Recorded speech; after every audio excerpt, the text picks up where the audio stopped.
Галоўная падзея тыдня – гэта вайна паміж Ізраілем і Іранам. Тут варта зазначыць, што напад Расіі на Украіну адкрыў своеасаблівую скрыню Пандоры. То бок гэты напад легітымізаваў вайну як сродак дасягнення палітычных мэтаў. І цяпер іншыя краіны пачалі выкарыстоўваць гэты сродак. Для Расіі тут ёсць пэўныя плюсы ад гэтай вайны. І цэны на нафту растуць, і увага да Украіны з боку захаду і сусветнай супольнасці скарачаецца. Пэўныя урокі і для Беларусі. Першае – гэта тое, што саюзнікі Расіі раптам нечакана адзін за другім церпяць паразы. Вось пацярпеў крах прарасійскі рэжым у Сірыі, цяпер церпіць паразу і Іран, важны саюзнік Расіі. І для Беларусі гэта таксама урок і як бы па меншай меры падстава для таго, каб задумацца. Яшчэ адзін важны урок. Ці з'яўляецца ядзерная зброя гарантыяй бяспекі? Вось жаданне Ірана атрымаць ядзерную зброю прывяло да вось гэтай вайны. А хачу нагадаць, што беларускае кіраўніцтва настойліва імкнецца атрымаць расійскую ядзерную зброю. На нашым сайце Радыё Свабода яшчэ раней з'явілася інфармацыя пра тое, што пад Асіповічамі мадэрнізуецца база дзеля захавання там расійскай ядзернай зброі. І вось пасля таго, што адбылося з Іранам, узнікае пытанне: ядзерная зброя – гэта гарантыя бяспекі, ці ядзерная зброя – гэта крыніца дадатковай небяспекі. Таму трэба было б беларускаму кіраўніцтву на гэты конт задумацца. Цікавая рэакцыя на гэтую вайну. Расія адназначна асудзіла Ізраіль і падтрымала Іран. Таксама з'явілася заява Шанхайскай арганізацыі супрацоўніцтва ў падтрымку Ірана.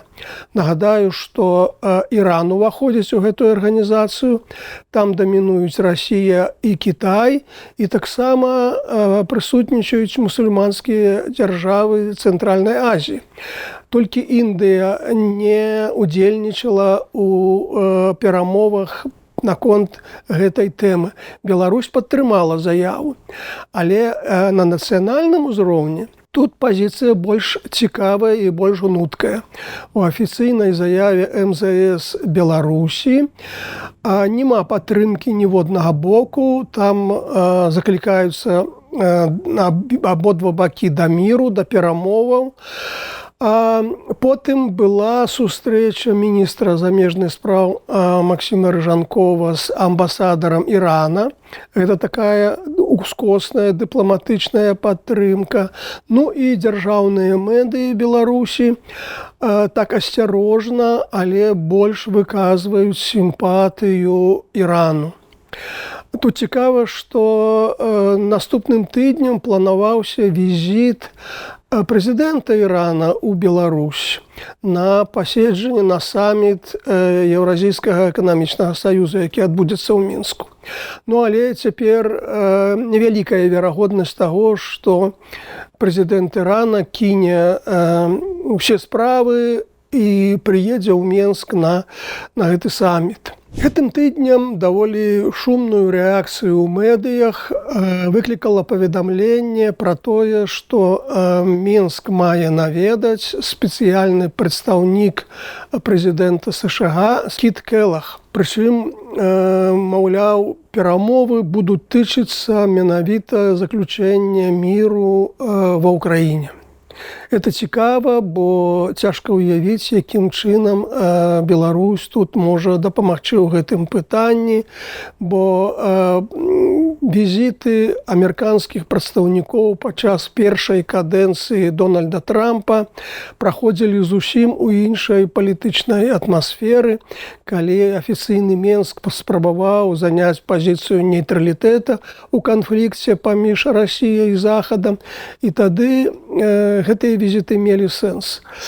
Ну, адзінае станоўчае, што можа быць ад гэтага візіту, гэта вызваленне беларускіх палітвязняў, на што ўсе мы моцна спадзяемся. Гэтым тыднем Александр Лукашенко правёў семінар па сельскай гаспадарцы. Ну, семінар як семінар. Такіх семінараў за 30 гадоў было вельмі шмат. Вялікай карысці ад іх асаблівай няма, але тут была адна вельмі важная фішка. Лукашенко звярнуўся зноў да тэмы дэфіцыта бульбы і прапанаваў гениальное рашэнне, гениальное выйсце. Шутки в сторону, ребята, повторяю еще раз, не хотите в окопах сидеть в грязи, в шей плодить. Давайте работать. Не будем работать, будем воевать. Если вы думаете, что наша молодежь, которая идет за нами, будет так работать, вы заблуждаетесь или сами себя обманываете. Не будет, это другая молодежь. Они думали, что картошка растет в интернете. Оказалось, не в интернете картошка растет. Она растет в поле. У нас ноют, начиная от деревни до районного центра и городов. Люди, которые имеют свои дачи. Вы чего ноете? Что вы воете? Ну, у нас хватает семян. Ну, так вы 2 борозенки для себя, чтобы 2 мешка картошки. Высаживаете на этом клочке земли или же в деревнях? В деревне же не обрабатывают участок. Николай Николаевич, вы на своей даче посадили? Ежегодно сажу. Есть картошка? Вот у него есть картошка без проблем. Высокого уровня чиновник. А обычному человеку, у которых детки маленькие, мне картошка не надо. Я ее найду 1,5 мешка. Но у меня 2 участка. Хотите посмотреть, пожалуйста, хоть сейчас. Вчера я посмотрел и 1, и 2 участок. Картошка, заглядишь. Академия наук передала семена, я проверяю, что это за семена. Всех обеспечу картофелем. Вот стоящих здесь точно. Так почему мы этим не занимаемся? Что мы все ходим и ноем, чего-то нам не хватает? Маўляў, няхай беларусы на сваіх сядзібных участках, на лецішчах гэтую бульбу самі садзяць і атрымоўваюць уражай. І тады не будзе ніякіх праблем.